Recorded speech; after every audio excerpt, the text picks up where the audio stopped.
उस्मानी में आप सब लोगों को खुशामदीद कहता हूँ और आई होप कि आज का दिन जो है वो आपका बहुत ज़बरदस्त गुजर रहा होगा।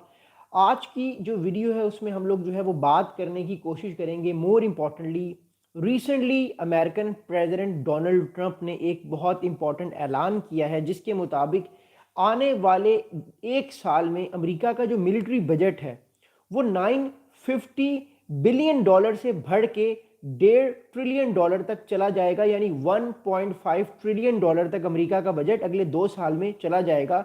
इसलिए इस वीडियो में हम लोग बात करने की और समझने की कोशिश करेंगे कि ये जो मिलिट्री बजट है अमेरिका का, ये आने वाले दिनों में कितना ज़्यादा इफेक्ट करेगा पूरे रीजन को, कितना ज़्यादा इम्पैक्टफुल रहेगा पूरे रीजन के लिए। एंड मोर इम्पॉर्टेंटली इस चीज़ को भी समझना बहुत ज़रूरी है कि क्या अमेरिका के मिलिट्री बजट में इजाफे का मतलब ये तो नहीं कि दुनिया में और ज़्यादा जंगें जो हैं वो बढ़ती भी हमें नज़र आए। आप लोगों से गुजारिश करूँगा कि काइंडली हमारे चैनल को सब्सक्राइब कीजिएगा, बेल आइकन को दबाइएगा और अपने दोस्त अहबाब के साथ वीडियो को जो है वो ज़रूर शेयर कीजिएगा। बिकॉज हम जो है वो आज अमेरिका ने जो रिसेंटली प्रेसिडेंट डोनाल्ड ट्रंप ने ऐलान किया है कि वो बजट जो है डिफेंस का वो उसको इंक्रीज करेंगे, तो उससे रीजन पे क्या इफेक्ट पड़ेगा और दुनिया पे क्या इफेक्ट पड़ेगा। ऑलरेडी हमने देखा कि वेनेजुएला पे अमेरिका ने अटैक किया और वेनेजुएला के प्रेसिडेंट निकोलस मदुरो को कैप्चर किया गया। दूसरी जानिब चाइना और रशिया जो है वो भी अपनी मिलिट्री ताकत को बढ़ाने की कोशिश कर रहे हैं, अमेरिकन ग्लोबल ऑर्डर को चैलेंज करने की कोशिश कर रहे हैं। तो देखना यह है कि क्या अमेरिका जो है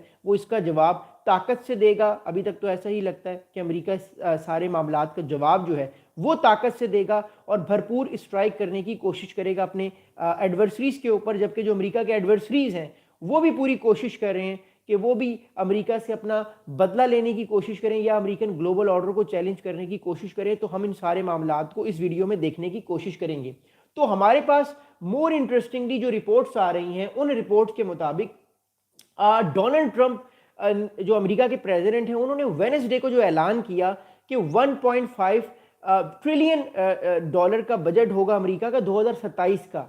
तो उसके फौरन बाद जो ग्लोबल डिफेंस स्टॉक्स हैं, जो ग्लोबल डिफेंस मार्केट्स हैं, यानी लॉकहीड मार्टिन हो गई, बोइंग हो गई, इनके स्टॉक्स फौरन से ऊपर चढ़ना शुरू हो गए और इनके जो स्टेक होल्डर्स थे उनको अरबों और billions and billions of dollars का जो है इनको फायदा पहुंचा। अब अगली बड़ी इंपॉर्टेंट इतलात ये हैं कि जेपी जो मॉर्गन है, जेपी मॉर्गन एक फर्म है जो दुनिया में फाइनेंशियल सेक्टर पर उसकी बहुत बड़ी नज़र है, डिफेंस सेक्टर पर उसकी बहुत बड़ी नज़र है। जेपी मॉर्गन के जो एनालिस्ट हैं वो ये कह रहे हैं कि द एडमिनिस्ट्रेशन यानी the US administration would need to pass any major boost before the mid term and with plenty of last year reconciliation money still to be awarded, additional funding would prolong growth rather than drive a massive near term spike in sales। तो आपको पता है America में इस साल mid term elections हैं जिसमें एक तरफ रिपब्लिकन्स हैं और एक तरफ डेमोक्रेट्स हैं, और रिपब्लिकन्स की पूरी कोशिश होगी कि वो डेमोक्रेट्स को इन इलेक्शंस में जो है वो शिकस्त दे दें।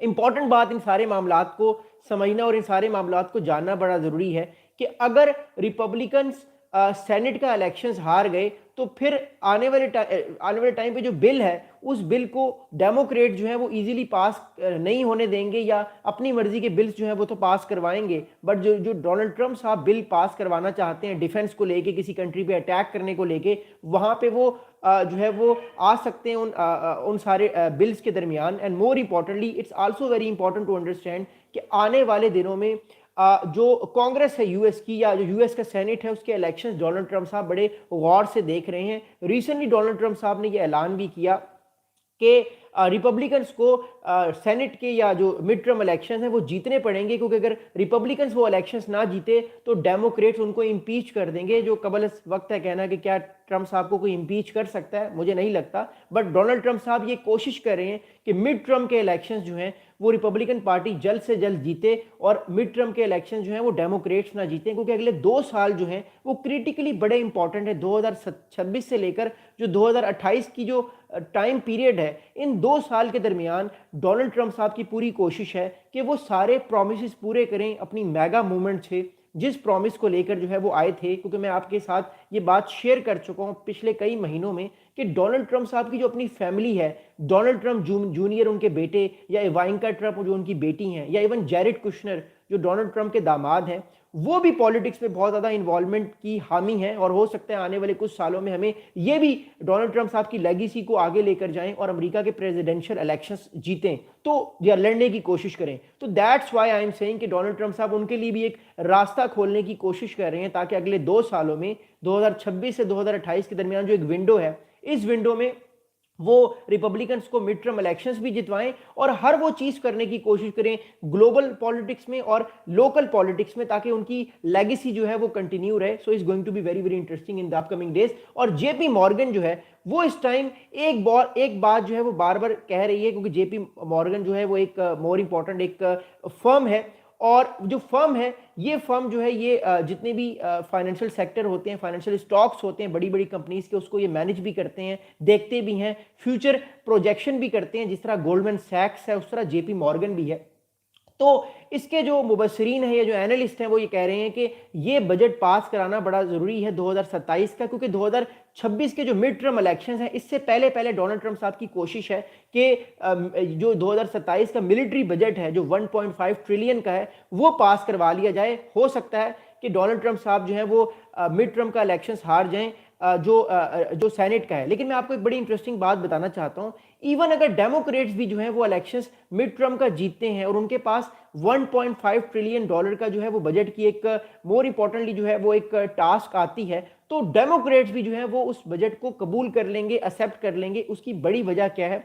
उसकी बड़ी वजह यह है कि डोनाल्ड ट्रंप साहब को एक बात जो है वो पता है, या इवन डेमोक्रेट्स को भी एक बात पता है कि अमेरिकन नेशनल इंटरेस्ट इन सारे मामलात में सबसे सुपीरियर है। वो कोई ऐसी गलती नहीं करेंगे कि जिससे आने वाले टाइम पे वो बहुत ज़्यादा अनपॉपुलर हो जाए। तो ये चीज़ समझना और ये चीज़ अंडरस्टैंड करना सब लोगों के लिए बड़ा ज़रूरी है। अगली बड़ी इंटरेस्टिंग बात इस सारे मामले में जो है वो मैं आपको बताता हूँ। वो बात ये है कि यूएस की जो 2 मेजर कंपनीज हैं, एक कंपनी जो है वो नॉर्ट्रम ग्रूमन है, और एक कंपनी जो है जो कि डिफेंस इक्विपमेंट बनाती है, फाइटर जेट्स बनाती है, ड्रोन्स बनाती हैं। उसमें एक कंपनी है लॉकहीड मार्टिन रोस। इनके जो रिसेंटली जो जब डोनाल्ड ट्रंप साहब ने ऐलान किया 2 दिन पहले यानी वेडनेसडे के दिन कि अमेरिका का 2027 का बजट जो है वो 1.5 ट्रिलियन डॉलर होगा, तो फॉरेन से इन डिफेंस स्टॉक्स की एकदम से जो है वो स्टॉक्स की प्राइस हिट हो गई, 7% वो क्लाइम कर गए, यानी ऊपर चले गए। जो इनके स्टॉक होल्डर्स थे उनको अरबों खरबों का जो है वो फायदा पहुंचा। सिर्फ कुछ डोनाल्ड ट्रंप साहब ने एक ऐलान किया और उस ऐलान के बाद ये फौरन हमारे सामने चीज आ गई। अब एक साहब है, इनका नाम है नील विल्सन। नील विल्सन जो है ये यूनाइटेड किंगडम की इन्वेस्टर एक स्ट्रेटेजिस्ट हैं। एक फर्म है सैक्सो बैंक जो है इसके एक स्ट्रेटेजिक इन्वेस्टर फर्म के एक स्ट्रेटेजिस्ट हैं या एक स्टेक होल्डर हैं। ये साहब एक बड़ा इंटरेस्टिंग इन्होंने बयान दिया है। ये साहब कहते हैं कि geopolitics is the inescapable story of 2026 thus far, clearly defence stocks are the play along with the rare अर्थ।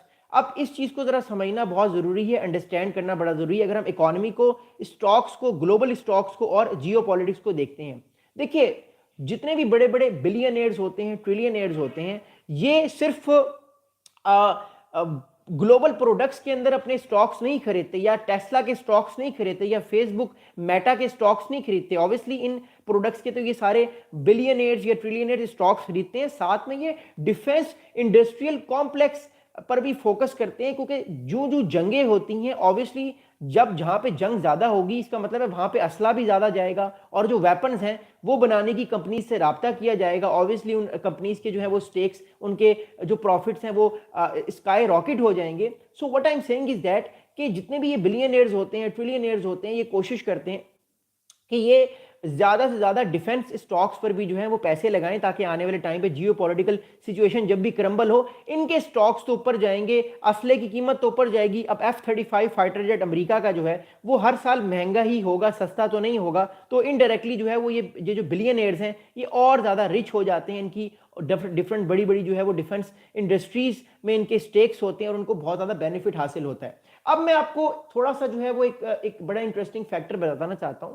वो फैक्टर ये है कि कहा यह जा रहा है कि 2026 के बाद जियो पॉलिटिक्स बहुत जल्दी से चेंज होना शुरू हो जाएगी, क्योंकि एक तरफ चाइना है वो अपनी मिलिट्री को और ज़्यादा तगड़ा करने की कोशिश कर रहा है। एक तरफ रशिया है जो हो सकता है कि यूक्रेन रशिया वॉर के ख़त्म होने के बाद भी बाज ना आए, वो नेटो के किसी और कंट्री पर या यूरोप के किसी और कंट्री पर फॉर एग्जांपल मोल्दोवा पे अटैक कर दे, जिससे नेटो कंट्रीज़ और यूरोपियन कंट्रीज़ के दरमियान जो एक कशीदगी है रशिया और नेटो के दरमियान, ये एक डर है कि रशिया कहीं यूरोप को दोबारा से इन्वेड ना कर दे, वो डर जो है वो अभी भी उसके साए मंडला रहे हैं। दूसरी जानिब ताइवान हो गया, फिलीपींस हो गया, जापान, साउथ कोरिया, यहाँ पर भी आने वाले टाइम पे जंग के फ्लैश पॉइंट्स हमें नजर आ रहे हैं कि आने वाले टाइम पे यहाँ पे भी जंग होती हुई नजर आ रही है, दिखाई दे रही है। अब बात इस टाइम ये है कि हमारे पास जो इस टाइम रिपोर्ट्स हैं, उन रिपोर्ट्स के मुताबिक यूनाइटेड स्टेट्स जो है वो इस टाइम अपने गोल से बिहाइंड है। यानी डिफेंस की बात करें तो वो अपने गोल से बिहाइंड है। मिसाल के तौर पे अमेरिका हर साल F-35 फाइटर जेट्स बनाता है, नेवल वॉरशिप बनाता है, सबमरीन्स बनाता है, एयरक्राफ्ट कैरियर्स अमेरिका इस टाइम बना रहा है। साथ साथ रेयर अर्थ मिनरल से अमेरिका जो सिलिकॉन वैली में इन्वेस्ट कर रहा है, उस इन्वेस्टमेंट के बाद जो है वो अपनी जो एडवर्सरीज के खिलाफ एक्शन लेता है। तो उस सारे के सारे मामले में जो है उसको बहुत ज़्यादा पैसों की भी ज़रूरत है और बहुत ज़्यादा उसको जो है वो हथियार लेने की भी ज़रूरत है। तो इन सारी मामलात को देखना और अंडरस्टैंड करना बड़ा ज़रूरी है कि ये सारे के सारे जो मामलात हैं वो बहुत ज़्यादा जो है वो आने वाले टाइम पे बहुत ज़्यादा डाइवर्ज भी हो सकते हैं, बहुत ज़्यादा क्रिटिकली प्रॉब्लमेटिक भी हो सकते हैं जब हम अमेरिका की बात करते हैं। तो इसलिए मैं आप लोगों को ये बात बता रहा हूँ कि अमेरिका जो है वो आने वाले टाइम पे अपने जो गोल्स हैं उन गोल्स से जो है वो पीछे भी रह सकता है। तो उन गोल्स को अचीव करने के लिए फ़ौरन से जो अमेरिका है उसने अपने डिफेंस बजट में जो है वो इजाफा करने का फैसला किया और ये चीज़ें आने वाले टाइम पे और ज़्यादा जो है वो प्रॉब्लमेटिक भी हो सकती हैं और इश्यूज़ भी अमेरिका के लिए आने वाले टाइम पे खड़े हो सकते हैं। अगली मैं बात आपको बताना चाहता हूँ, वो बात ये है कि डोनाल्ड ट्रंप साहब के जो बेटे हैं जिनका नाम डोनाल्ड ट्रंप जूनियर है, मैं आपको ऑलरेडी बता चुका हूँ कि दो लोग इस टाइम जो है आने वाले वक्त में अमेरिकन प्रेसिडेंशियल रेस में है। एक साहब जो है वो डोनाल्ड ट्रंप के बेटे डोनाल्ड ट्रंप जूनियर हैं और एक इनकी बेटी हैं इवांका ट्रंप। ये दोनों ऐसे क्रिटिकल प्लेयर्स हैं जो आने वाले टाइम पे अमेरिकी सियासत पर बहुत अहम इंपॉर्टेंट किरदार अदा करेंगे। और इस चीज़ की वजह से हमारे पास जो है वो इस टाइम ये रिपोर्ट्स आ रही हैं कि जो डोनाल्ड ट्रंप के जो बेटे हैं डोनाल्ड ट्रंप जूनियर, वो इस टाइम जो है वो एक फर्म है अमेरिका की जो डिफेंस की फर्म है जिसका नाम वेंचर कैपिटल फंड है।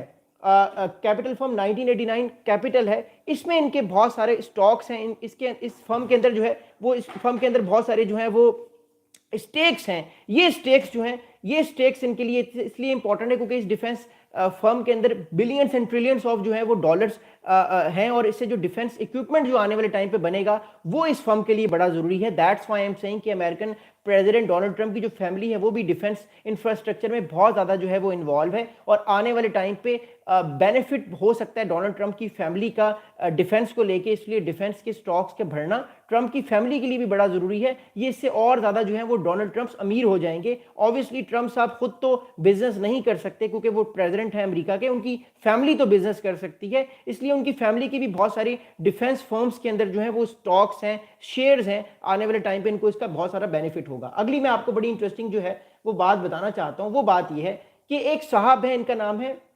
बैरन कैलन। बैरन कैलन साहब जो है he is a defence analyst with Capital Alpha Partners.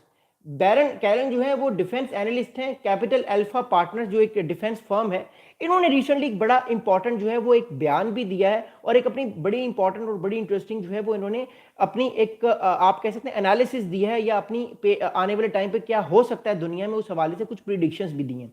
बैरन साहब ये कहते हैं कि the last time US defence department saw an increase higher than 50% was in 1951 during the Korean war. यानी अमेरिका का जो डिफेंस का बजट है वो अगले साल एकदम से 50% बढ़ रहा है। यानी अभी इस टाइम जो है वो $950 बिलियन का बजट है अमेरिका का, यानी 1.5 साल बाद ये बढ़ के $1.5 ट्रिलियन का हो जाएगा। यानी ऑलमोस्ट 50% जो है बल्कि 50% से कुछ ज़्यादा ही अमेरिका का डिफेंस बजट बढ़ गया है। आखिरी बार जब ये देखा गया था अमेरिका के डिफेंस बजट में इतनी ज़्यादा स्पाइक या इतनी ज़्यादा हाइट वो 1950 के अंदर देखी गई थी जब कोरियन वॉर हुई थी। आपको याद होगा 1950 से 1953 तक कोरिया में एक वॉर चली थी जिसके बाद नॉर्थ कोरिया और साउथ कोरिया प्रॉपर्ली डिवाइड हो गए थे। नॉर्थ कोरिया की जो फोर्सेस थी उन फोर्सेस को जो है वो स्टालिन रशिया के और चाइनीज फोर्सेस जो है वो सपोर्ट कर रही थी, जबकि साउथ कोरिया को अमेरिका और अमेरिका के जो एलाइज हैं वो सपोर्ट कर रहे थे। और 1953 से लेकर अब तक कोरिया डिवाइड है। जो एक तरफ नॉर्थ कोरिया है जो कि रशिया और चाइना का एलाई है, दूसरी तरफ साउथ कोरिया है जो कि एक डिफरेंट कंट्री है। अच्छा, अब अगली बात जो है वो समझिएगा और अंडरस्टैंड करिएगा, वो मैं आपको बताने की कोशिश करता हूं। अगली इंपॉर्टेंट बात यह है कि ये बजट जो है ये तकरीबन हमने देखा 80 ईयर्स के बाद, 80 साल के बाद अमेरिका का डिफेंस बजट 50% जो है वो बढ़ा है। तो इट शोज कि अमेरिका अपनी मिलिट्री रेडीनेस, आने वाली वक्त में जो जंगें होने वाली हैं अमेरिका की, खासतौर पे रशिया के साथ किसी और मौके पर, चाइना के साथ किसी और मौके पर, फिर अमेरिका ग्रीनलैंड को इन्वेड करने की भी बात कर रहा है, फिर अमेरिका बात कर रहा है कि वो ताइवान को बचाएगा, फिलीपींस को बचाएगा, जापान का साथ देगा, मिडिल ईस्ट के अंदर जो है इन्वॉल्वमेंट कम करके सेंट्रल एशिया में अपनी फौजों को लेकर जाएगा, नए नए बेसिस बनाएगा, अमेरिका लैटिन अमेरिका में और अफ्रीका के अंदर अपनी इन्वॉल्वमेंट को बढ़ाएगा। तो इट डेफिनेटली शोज कि अमेरिका जो है वो कोई आइसोलेशनिज्म की तरफ नहीं जा रहा। अमेरिका अपने जो पोल्स हैं उनको शिफ्ट कर रहा है। पहले उसका फोकस नेटो की तरफ था, पहले उसका फोकस जो है वो मिडिल ईस्ट की तरफ ज्यादा था, अब वो फोकस कम करके डायरेक्टली सेंट्रल एशिया में जाएगा, इंडो पैसिफिक में जाएगा, अफ्रीका में भी फोकस करेगा, and more importantly Latin America में जो फोकस खो चुका था पिछले 10 साल से, वो दोबारा से फोकस रीगेन करने की कोशिश करेगा। डोनाल्ड ट्रंप साहब ने रिसेंटली ये बयान भी दिया कि जो मॉनरो डॉक्ट्राइन है उसको हम चेंज करके अब डॉनरो डॉक्ट्राइन कर रहे हैं, यानी हम अपने वेस्टर्न हेमिस्फेयर में, फिर चाहे वो कनाडा हो, अमेरिका का मेन लैंड हो, अलास्का हो, या मोर इंपॉर्टेंटली जो है वो साउथ अमेरिकन कंट्रीज हो, जिसमें वेनेजुएला है, जिसमें गुआना है, जिसमें इस टाइम जो है वो कोलंबिया है, क्यूबा है, चिली है, पैराग्वे है, यूरुग्वे है, ये सारे के सारे जो कंट्रीज हैं, इस सारे के सारे कंट्रीज के ऊपर जो है अमेरिका फोकस रखेगा ताकि यहाँ पे चाइना और रशिया का इन्फ्लुएंस ना आए। लेकिन फोकस रखने के लिए आपके पास पैसों की भी जरूरत है, आपके पास ज्यादा बड़ी मिलिट्री होनी चाहिए, ज्यादा हैवी इक्विपमेंट्स होने चाहिए, ज्यादा अच्छा सैटेलाइट सिस्टम होना चाहिए, तभी अमेरिका अपना जो डिफेंस बजट है वो बढ़ा रहा है। अब सवाल का जवाब ये पैदा होता है हम सबके लिए कि क्या अमेरिका जो अपना डिफेंस बजट बढ़ा रहा है, क्या आने वाले टाइम पे चाइना भी अपना डिफेंस बजट बढ़ाएगा, रशिया भी अपना बजट डिफेंस बढ़ाएगा? तो ये तो जब अगले साल या इस साल के मिड में चाइना या रशिया का डिफेंस बजट आएगा इस साल का, तब हम देखेंगे। बट मोर इंटरेस्टिंगली ये बात जो है वो तय है कि चाइना जो है वो अपना डिफेंस का जो बजट है वो डेफिनेटली जरूर बढ़ाएगा, रशिया बढ़ाए या ना बढ़ाए, क्योंकि चाइना जो है वो इस टाइम जो है वो अगली जंग की तैयारी कर रहा है जो कि पैसिफिक में उसने लड़नी है, या इंडिया के साथ उसके कुछ मामलात बॉर्डर पर हैं, तो उसके लिए उसकी फौज का मजबूत होना, बड़ा होना, स्ट्रांग होना, स्ट्रेंथफुल होना, लड़ने के लिए तैयार होना, फिर कुमक जो है यानी जो आम जबान में हम सप्लाई चेन कहते हैं उसका कंटिन्यूसली आना बड़ा जरूरी है, क्योंकि जो पैसिफिक है वहां पे जापान है, साउथ चाइना सी है, फिलीपींस है, ताइवान है, इवन वियतनाम है, ये सारे कंट्रीज इस टाइम अमेरिका के डायरेक्ट एलाइज हैं। फिर ऑस्ट्रेलिया भी बीच में अमेरिका का बहुत क्लोज एलाई है, तो वो कभी नहीं चाहेंगे कि चाइना जो है वो इतने बड़े तादाद में राइज करे और इजीली जो है वो थ्रेश होल्ड करके कंट्रोल संभाल ले उन इलाकों पे जिन इलाकों पे अमेरिका नहीं चाहता कि चाइना का कंट्रोल हो। तो ये एक रस्साकशी हमें नजर आएगी। फिर अमेरिका ये भी नहीं चाहेगा कि रशिया जो है वो और किसी यूरोप के या नेटो के कंट्री पे हमला कर दे, ये भी अमेरिका जो है उसके लिए नागुजीर होगा। इसलिए अमेरिका ग्रीनलैंड पर अपनी पकड़ बनाने की कोशिश कर रहा है, इसलिए तो अमेरिका अपने बजट को इतना तेजी से बढ़ा रहा है। और दूसरी मैं आपको इंटरेस्टिंग चीज ये बात बताता हूँ, हम फिलहाल इस टाइम अर्थ की बात कर रहे हैं, ओशंस की बात कर रहे हैं, कॉन्टिनेंट की बात कर रहे हैं, हम स्पेस की बात नहीं कर रहे, हम मून की बात नहीं कर रहे। मैं आपको एक बड़ा इंटरेस्टिंग एक फैक्टर बताता हूं। रिसेंटली रशिया की तरफ से ये स्टेटमेंट आई गवर्नमेंट लेवल की तरफ से कि रशिया कंसीडर कर रहा है कि अगले 5 साल में रशिया भी चाइना और अमेरिका की तरह मून के ऊपर, चांद के ऊपर जो है वो न्यूक्लियर रिएक्टर लगा ले, ताकि अगले 20 या 30 साल में जब रशिया अपने लोगों को भेजेगा, अपने मिलिट्री स्पेस फोर्स को वहां पर भेजेगा मून के ऊपर, तो प्रॉपर्ली उसके पास जो है वो न्यूक्लियर रिएक्टर्स होंगे और वो इजीली अपनी गोल्स जो है वो अचीव कर लेगा। दूसरी बड़ी इंटरेस्टिंग चीज इस सारे मामले में कि अमेरिका भी आने वाले टाइम पर मून पर अपनी जो पकड़ है वो बढ़ाने की कोशिश करेगा। फिर जो सैटेलाइट्स हैं उनको बहुत ज़्यादा जो है वो उन सैटेलाइट्स के जो जाल को ज़्यादा बड़े तरीके से जो है वो बढ़ाने की, उसको ज़्यादा बड़े तरीके से जो है वो इंक्रीज करने की कोशिश करेगा। तो ये चीज़ समझना बहुत ज़रूरी है। अगली इंपॉर्टेंट बात यह है कि रिसेंटली, क्योंकि मैं जो है वो पॉडकास्ट बहुत ज़्यादा देखता हूँ, तो एक साहब है, इनका नाम है टकर कार्सन।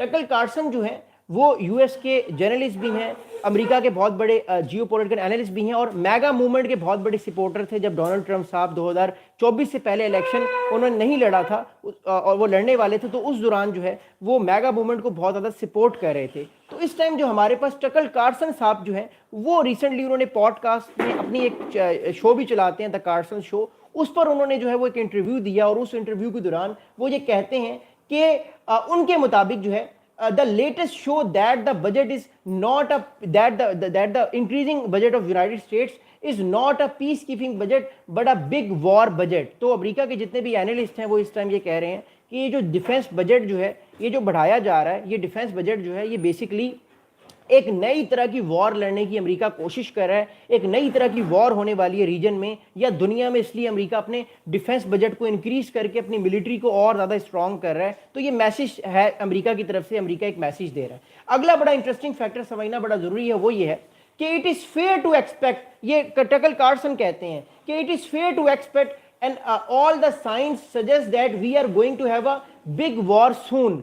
तो टकल कार्सन ये कहते हैं कि आने वाले टाइम पे ये बिग साइन है कि आने वाले टाइम पे जो है वो बहुत बड़ी कोई जंग जो है वो हो सकती है, क्योंकि अमेरिका अपना बजट बढ़ा रहा है। इसका मतलब ये है कि वो आने वाले टाइम पे किसी और जगह पे बड़ा ऑपरेशन जो है वो कर सकता है।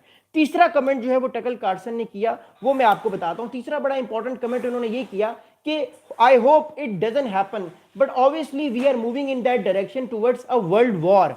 अब बहुत सारे जो एनालिस्ट हैं वो ये कह रहे हैं कि दुनिया के जो मेजर 3 पावर्स हैं, अमेरिका, चाइना और रशिया, ये अपने डिफेंस बजट्स को बढ़ा रहे हैं, तेजी से बढ़ा रहे हैं। तो इससे ये भी मुराद हो सकती है कि पूरी की पूरी दुनिया जो है वो एक वर्ल्ड वॉर की तरफ चली जाए। आई डोंट नो कि डिफेंस एनालिस्ट ये बात क्यों कर रहे हैं, बट मुझे नहीं लगता कि दुनिया की जितने भी मेजर पावर्स हैं ये वर्ल्ड वॉर की तरफ चली जाएं, क्योंकि जितने भी मेजर पावर्स हैं, जो 3 मेजर पावर्स हैं, अमेरिका, इसके अलावा जो है रशिया है और चाइना है, ये तीनों मेजर पावर्स, इनके पास हज़ारों की तादाद में, रशिया और अमेरिका के पास तो हज़ारों की तादाद में न्यूक्लियर वेपन्स हैं। चाइना भी 2030 तक जो है वो तकरीबन 1000 न्यूक्लियर वेपन्स तक पहुंच जाएगा। तो इतने सारे न्यूक्लियर वेपन्स होने की वजह से इन ग्रेट पावर्स की आपस में कोई जंग नहीं हो सकती, और मुझे ऐसा नज़र नहीं आ रहा कि दुनिया जो है वो वर्ल्ड वॉर की तरफ जाएगी। हाँ, हम ग्रेट पावर पॉलिटिक्स की तरफ तो जा रहे हैं, ग्रेट पावर वॉर की तरफ नहीं जा रहे, क्योंकि जब भी ग्रेट पावर्स वॉर की तरफ जाती हैं तो फिर पूरी दुनिया का नुकसान होता है। हमने देखा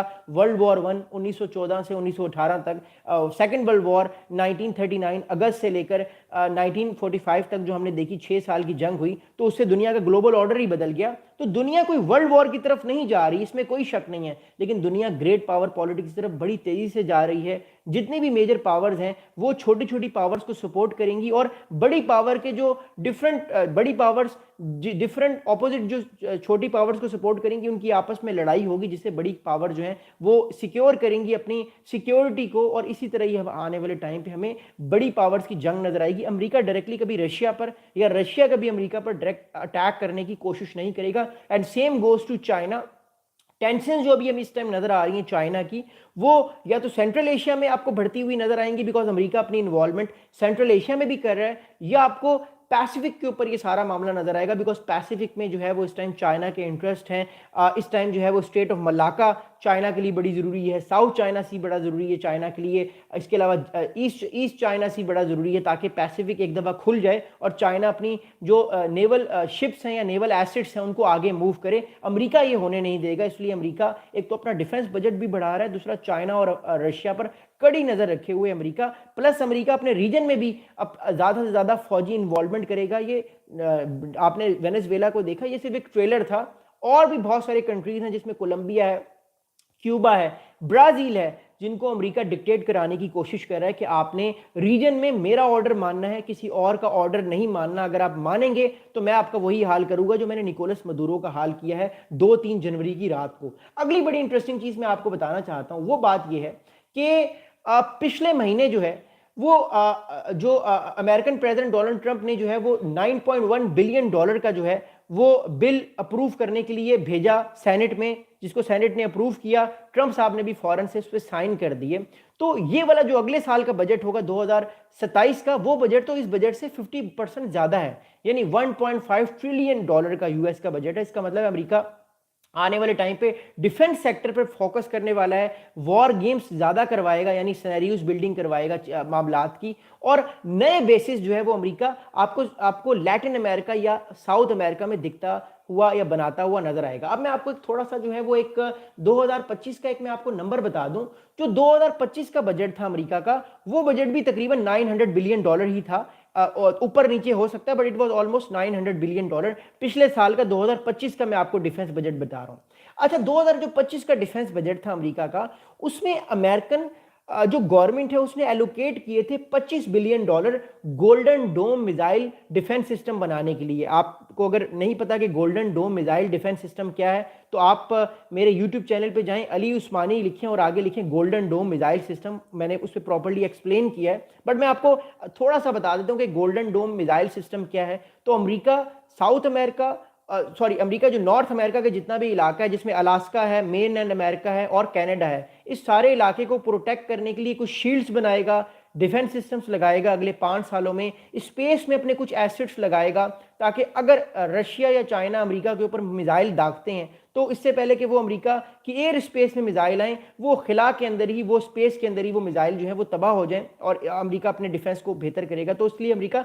गोल्डन डोम के नाम से एक मिसाइल डिफेंस शील्ड बनाने का फैसला कर चुका है। ये तो एक पहली बात होगी। दूसरी इंपॉर्टेंट बात ये कि अमेरिका ने जो है वो $60 बिलियन जो थे वो अपनी न्यूक्लियर इंटरप्राइज मॉडर्नाइजेशन के लिए रखे थे पिछले साल, including all 3 legs of nuclear tired. यानी अमेरिका अपने न्यूक्लियर प्रोग्राम को मॉडर्नाइज कर रहा है, चाहे फिर बात हो आईसीबीएम्स की, चाहे फिर बात हो टैक्टिकल न्यूक्लियर वेपन्स की, चाहे फिर बात हो जो अमेरिका की न्यूक्लियर सबमरीन्स हैं, या जो अमेरिका की डिफरेंट सबमरीन्स हैं, उन सबमरीन्स के अंदर जो है वो न्यूक्लियर मिसाइल्स की जो है मॉडर्नाइजेशन की बात हो, वो सिस्टम डिलीवरीबिलिटी कितनी आसानी से होगी, कितना जल्दी वो मिसाइल न्यूक्लियर मिसाइल अमेरिका के एडवर्सरी के ऊपर लगेगा और वो फटेगा। तो इन सारी चीज़ों को अमेरिका जो है वो मॉडर्नाइज कर रहा है। फिर फाइटर जेट्स के अंदर जो न्यूक्लियर बॉम्ब्स हैं उनको कितने आसानी से जो है वो लगाया जाए, कितनी आसानी से, कितनी ईजिली जो है वो और अपने दुश्मन की तरफ जो है वो दागे जाएं। तो ये सारी चीज़ें अमेरिका अपनी मिलिट्री मॉडर्नाइजेशन और न्यूक्लियर मॉडर्नाइजेशन में कर रहा है। $60 बिलियन सिर्फ इस चीज़ पर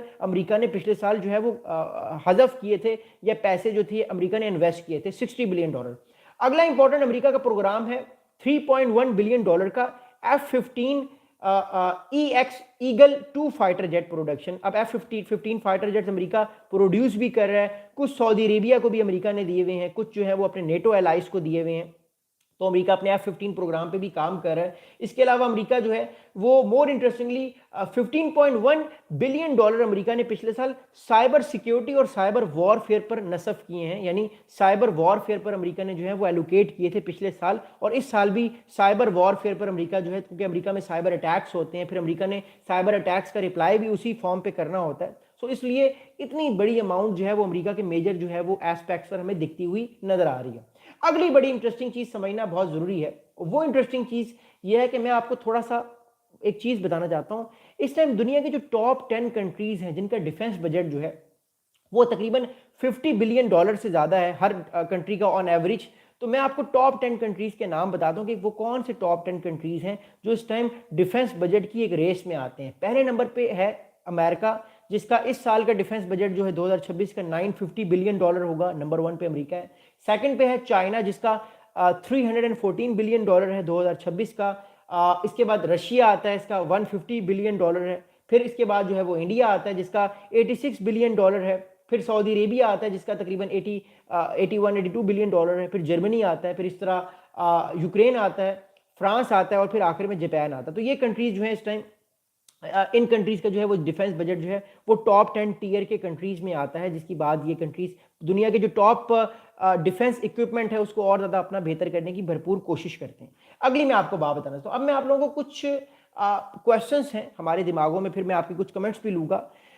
अब कुछ इंपॉर्टेंट क्वेश्चन जो हमारे माइंड में आते हैं इस टाइम, उसमें से पहला क्वेश्चन ये है कि with the US planning to nearly double its military budget to $1.5 trillion by 2027, what are the specific global threats or adversaries driving this unprecedented increase? क्या वजह है कि अमेरिका जो है वो अपने डिफेंस बजट को इतनी तेजी से बढ़ा रहा है?